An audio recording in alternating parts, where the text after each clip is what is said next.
Hello, welcome to Talking Europe, and we're coming to you this week from the European Parliament in Strasbourg. The Economist magazine calls it the most important election of 2023. Now, just months after a devastating earthquake, and with millions hurting from an economy in freefall, Turkish voters are deciding who should lead the pivotal NATO ally at the crossroads between Asia, Europe, and the Middle East.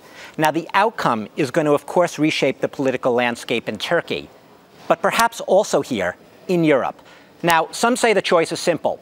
It's between an empire-obsessed autocrat who sneers at the democratic values Europe cherishes, and his challenger, a white knight who vows to undo all the damage of his predecessor and rescue Turkey's teetering relations with the EU. But perhaps, just perhaps, it's not that simple. And the devil might lie in the details, from NATO to immigration to ties to Russian Vladimir Putin.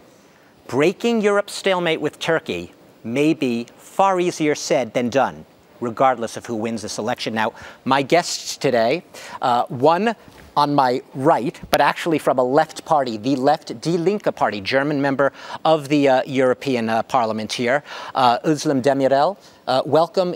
And on my left, but of a party of the right, is Balázs Hidvégi, Hungarian member of the Fidesz party. That's the party of Hungary's Prime Minister, Viktor Orbán. Regardless of who the next leader of Turkey is, and I'll put this to you, Özlem, is Turkey a natural member of the European Union? We know that the talks with Turkey have basically been stalled for years. A lot of concerns over human rights issues, more recently over Turkey's neutrality on Ukraine. Some people say no, Turkey does not belong in the EU. Where do you see it? Should those talks even resume again? Let me say, first of all, are we talking about the European Union or Europe as a European Union continent? So, because when we are talking about the continent, sure, Istanbul is part of Europe, and also Turkey is part of the Council of Europe, not of the EU, but of the Council of Europe. So this is the geographical truth of Turkey, and it's very geopolitically important. It's the bridge between Europe and Asia, like you said before. When we are talking about the political issue and the question, is Turkey part of the European Union, yes or not? At that moment, Turkey is not part of the European Union, and it's like this, that Turkey is also in the governance time of Erdogan, not close to the criteria of nowhere the near European Union close to be member in the European Union. So it's not the case, and the relationship is freezed.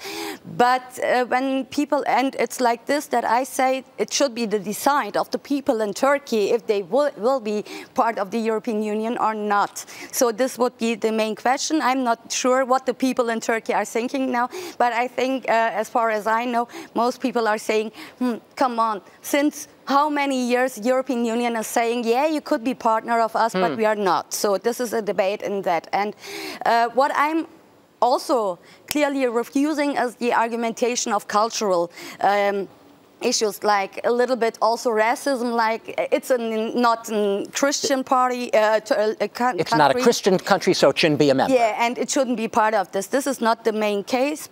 For me, it should be the decision. That should not be a factor. And Balázs, I want to ask you then, Viktor Orbán, Hungary's Prime Minister and the leader of your party, he has clearly said he is a champion of what he calls Europe's Christian values. I don't want to put words in your mouth, but I would read into that and think you don't want Turkey to be a member. It has no part of Europe. Am I correct? No, you're wrong. Hungary has been a long-standing champion and supporter of cooperation with Turkey, and we also support Turkish ambitions to become members of the European Union. We believe in a European Union of nation states and of that is based on mutual respect. We don't have a problem with Turkey joining the EU if we both respect each other and cooperate at an equal footing based on mutual respect. One of my main criticisms, actually, of Europe's policy or attitude towards Turkey is really that we are narrowing the path that leads to Europe. We are narrowing the ways of cooperation by condemning, for instance, Turkey on a regular basis. We pass every second week here a resolution that tries to explain to Turkey and to other countries how to live their lives and what to do and what not to do. But is it not about rule of law? It's about basic democratic values that are in the European Charter. Right, but you can enforce those, and you can actually help those get wider accepted if you base it on partnership and on talks and not on condemnation, not on resolutions telling the whole world what to do and what not to do. That's not going to help us. That's going to actually weaken the European Union, as it has actually done that, and we see that in the current conflict. What do you think? I mean, does not Europe, if not a right, does it not have a duty, perhaps, if it thinks that Turkey is acting in a way that runs counter to European values, that it has an obligation to call out Turkey on that? Let me be honest. Yes, the Parliament and also the European institution has criticized the Turkish politics in the past a lot of times, especially in the foreign politics, and it was right to criticize President Erdogan's politics, so I'm totally clear in that. But the truth is it was criticizing and also dealing with the politics of Erdogan. For example, I will remember you that Commission's President von der Leyen goes to Turkey and sit together. Or I will remember you that the foreign chancellor of Germany, Frau Merkel, Madame Merkel, was in Turkey in a very important election in 2015 and supported also Erdogan's election. So it was a criticizing on a verbally size, but not stopping the partnership with Turkey's politics, knowing that Erdogan's politics is against the values of human rights, of democracy and peace. And speaking about knowing that it's against, look, a French news weekly this week, Le Point, had a big cover. It had a picture of Erdogan and it said, "The other Putin." And this has been a real big issue, obviously, for Europe. Erdogan trying to have it both ways, doing business with Vladimir Putin, especially after the war in Ukraine, and at the same time reaching out to Europe. Do you see this as being a problem? And I'll just give you the footnote that, as you know, last week we had a nuclear plant, fuel delivered for Turkey's first nuclear plant, a plant built by Russia. Is that not a problem?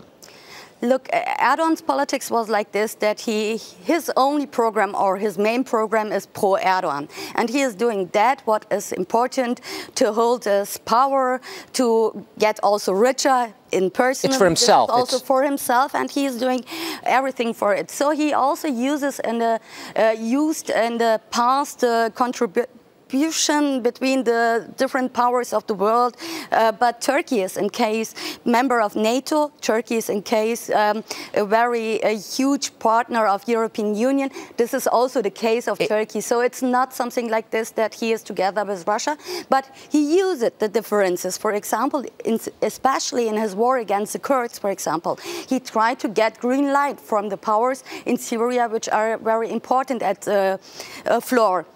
So he get green light one time from US to go in the floor against the Kurds. He get green light from Russia to go and fight against the. So it's he plays it both ways. But how should Europe deal with this? Your party, your members abstained last year on a resolution in the European Parliament to condemn Russia's invasion. They called it aggression against Ukraine. You actually voted against the resolution. You didn't abstain, you voted against it. Yes. Do you not see a contradiction here? How can... No, because I should explain why I voted against. I am not voting against... Do you still feel that way, by the way, today? I'm sorry, but I'm condemning it, absolutely. Do you still feel that way today? I'm sorry. The military union, which was included in this resolution, it was misused. The war in Ukraine, the war of aggression of Russia was misused to have built up here a military union. It was written that we have to make more armament, we have to get closer with the NATO, we have more trainees together and so on. We have to build up an European army. And this is what I'm criticizing. I understand that, but that was last year. That was March of last year, shortly after the invasion. Would you have voted differently today, Balazs Hidvegi, 1 year later, Given what we have seen in this war in Ukraine, would you perhaps vote in favor of this resolution Well, listen, today? the question of condemning Russia's aggression was never a question. Hungary has condemned it. We condemned it on several occasions. The point is, what is the European Union's vision about itself and about its neighborhood and policy? We believe in a stronger Europe. We believe that Europe can be stronger if it cooperates and if it builds partnerships with neighboring, strategically important countries. And Turkey is a key example of that. And that's not to say that everything is perfect in Turkey. Of course not. But we can have this discussion about all other countries as well. The point is that the good thing to do? Or is it better to build bridges with Turkey, which is crucial to Europe's stability in a number of ways, in terms of migration? Let me remind you, Turkey holds 4 million Syrian refugees on its territory. And Europe's paying them.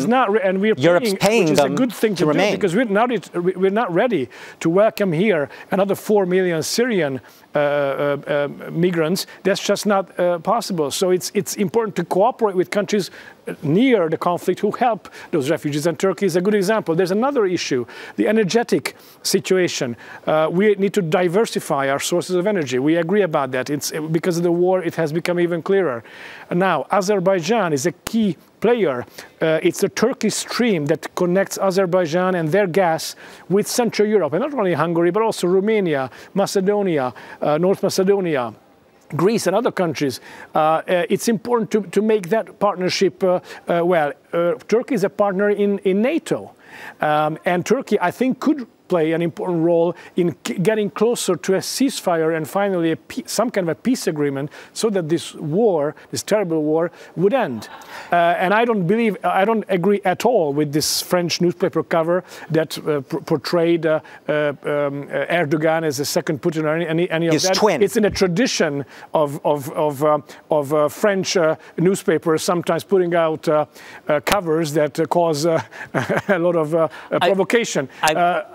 You need to be realistic, look at geographical, geopolitical forces and situations, and build partnerships. Thank you very much for being here. And Islam Demirel from the Linke Party here in the European Parliament, I take it you'll both be closely watching this election. We'll all be closely watching. I don't think we have any definitive answers on what the outcome will mean for Europe, or whether there are any easy answers.